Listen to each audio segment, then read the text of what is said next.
You ask Tiger to solve. This deals with linear equations with one unknown. The final result is x equals 25. Let's solve it step by step. Simplify the expression.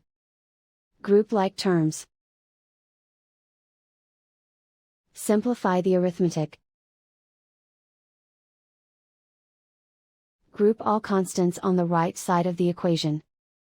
Subtract 5 from both sides. Simplify the arithmetic.